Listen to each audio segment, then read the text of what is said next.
Hello and welcome to the channel. If you haven't done so already, make sure you hit that like button and subscribe. So I've been knee deep into the DLC. I just beat the Ghost Flames dragon, and my God, I literally just beat him like a few minutes ago, and it was just incredible because I didn't use my summons.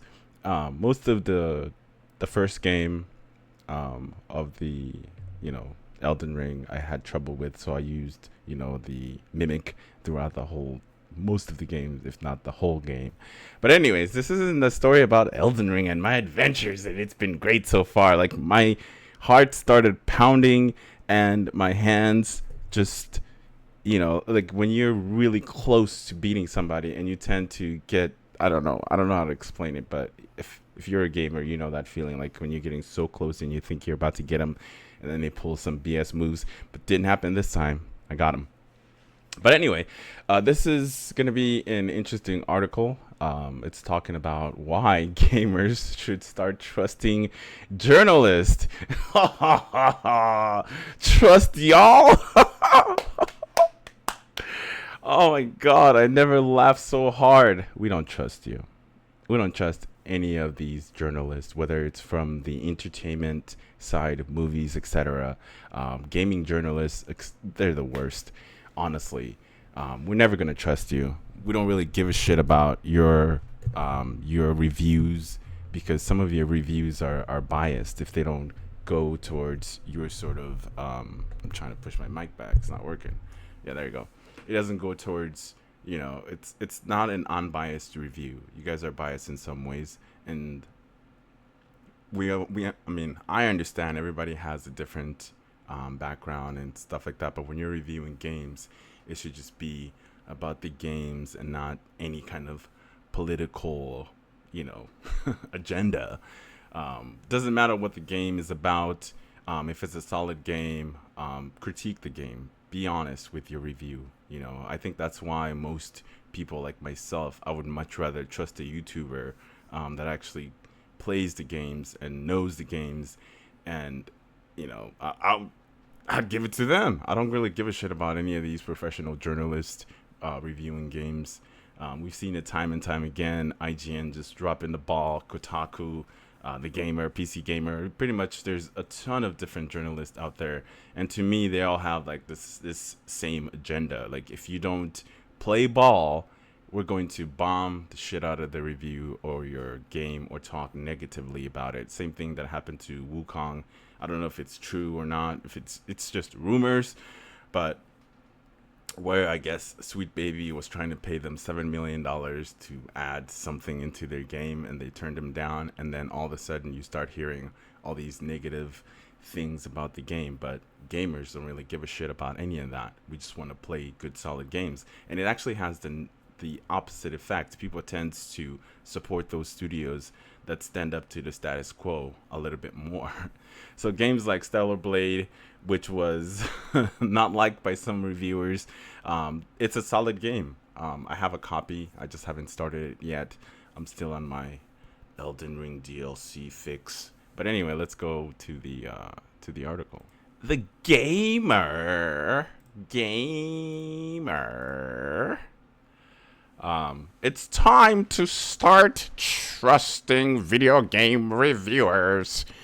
Wah, wah, wah. I mean, I've seen it time and time again where certain journalists complain that games are too hard or whatever. Just get good. Games journalists often beat difficult games but face criticism and abuse for their reviews. The myth that games journalists hate video game is false. Yeah, some of them do. They're not passionate about it. They are passionate about the medium. No, they're not. It's just a check. To find trustworthy game critics, look for those with similar taste and opinion to yourself, so you can be in an echo chamber. Yay. Why don't you just review the games and then tell us your honest opinion, whether you like it, you don't like it, what's the reasons why, and nothing too fucking political, like Alyssa McConty has to put in her views within the same thing. I mean, like, we don't really give a shit about you. We want to know about the game. If you want to talk about certain other topics, then yeah, go for it. Go write a different article. Don't include any of that shit in your review. I get it. Games journalists are terrible at video games. Remember that one guy playing Cuphead? Let's ignore the fact that game journalists regularly beat entire games far shorter the time span than regular people who don't have deadline to meet. Turn a blind eye to the fact that they don't have a single guide to help them beat a difficult boss or access an area with some abstract entry method like drinking poison that kills you at any other time. Forget about that. They beat them before the patches arrives to make the game easier. Why should the game be easier? Why? Just play it, you know? Just take your time. I mean, I know most reviewers get the games in like, a few weeks in advance or sometimes even longer than that so they can have their reviews on time, trying to beat all the other journalists out there, but they all have like what is it called? They can't publish it within a certain amount of time. I can't remember the word for it, but it's like right there under my tongue. They also hate games and choose to cover beat because they want to destroy the entire industry. It doesn't matter that wages are low across the sector and crunch is rifle, especially when reviewing 100-hour games with baffling tight turnarounds. We hate video games, so we can't wait to tear them down. Sometimes we feel like that. The myth that game journalists is not, journalists not only suck at video games, but also actively hate the medium, is one that I never understood. However, the issue with game reviews is much easier to praise or to purse.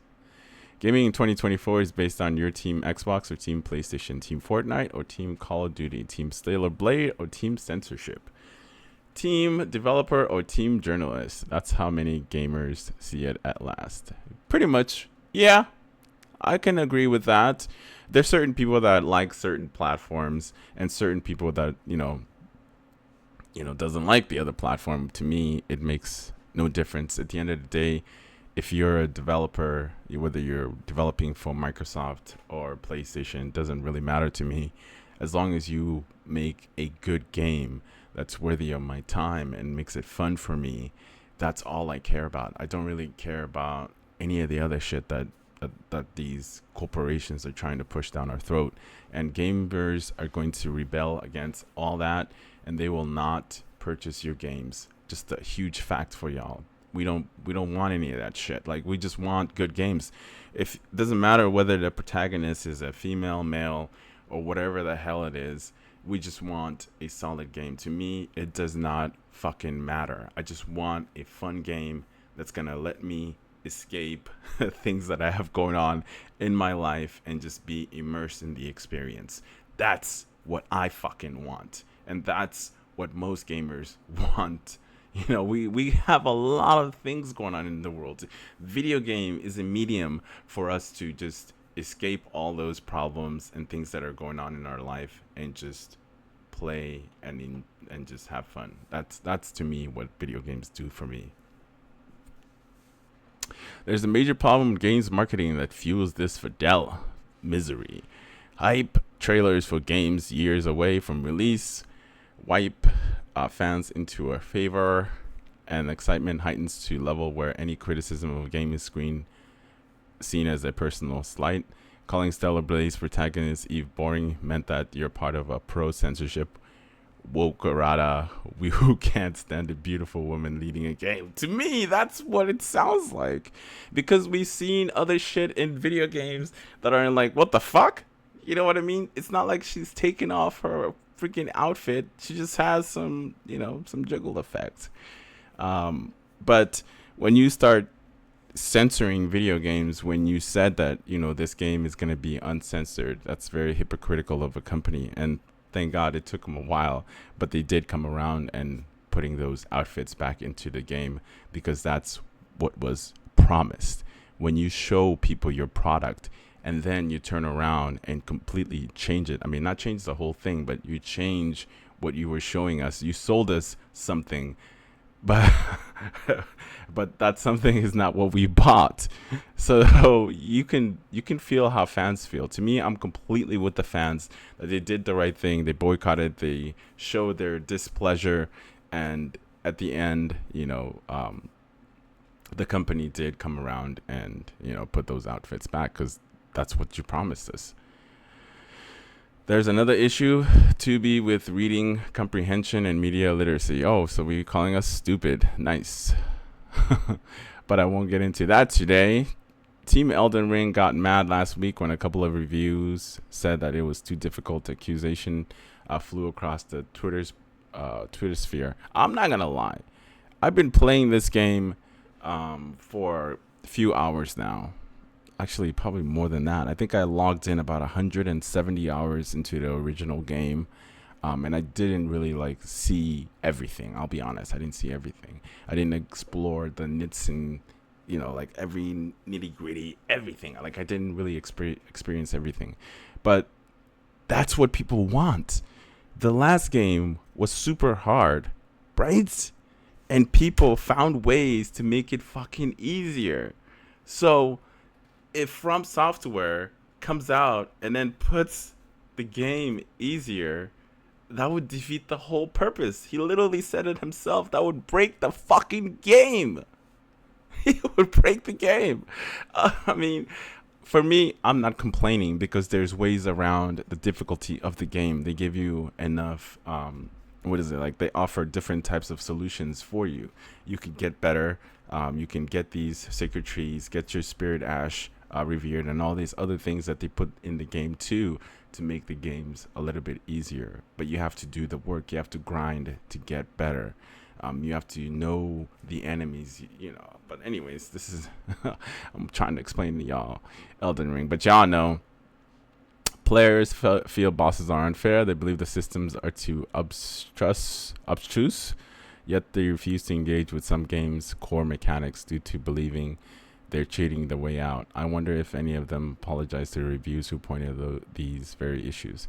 But I already know what I was getting myself into buying Elden Ring. I've had a terrible time adjusting to the difficulty of the game, but yet it's so satisfying and rewarding once you figure it out and you beat a boss. The feeling is just unimmeasurable. To me, it's an amazing feeling. I just finished fighting that ghost flame dragon, and that feeling it feels great. It feels amazing, especially doing it all by yourself with no help. You know what I mean? You have spirit ashes that you can use, like the mimic, which is just fucking OP. That was amazing. But anyway, this article is pretty long. I will leave a link to the article if you want to go read it all. This is how you navigate the media landscape and find someone your tastes align with, whose criticism you enjoy reading. Finding Roger Ebert, don't just look at the biggest reviews on the biggest sites because you like important context about the person behind the webpage. You can expect their review to be balanced and fair, but it's also entirely subjective. Reviews are opinion after all, so you need to dig in a little deeper to understand whether this is a perspective that is similar to yours. If your favorite reviews writes for Independent Zen, go for it. That might be more valuable to you than IGN or the Gamer write-up. But no game journalist is out to get you. The vast majority try to be fair in their criticism. Fuck no, you're not. And unbiased bullshit. Then it comes to unconsequential argument like console preferences. Nobody's going to give Astro Boy a 2 because they love Xbox. Nobody's going to try to destroy game developer lives.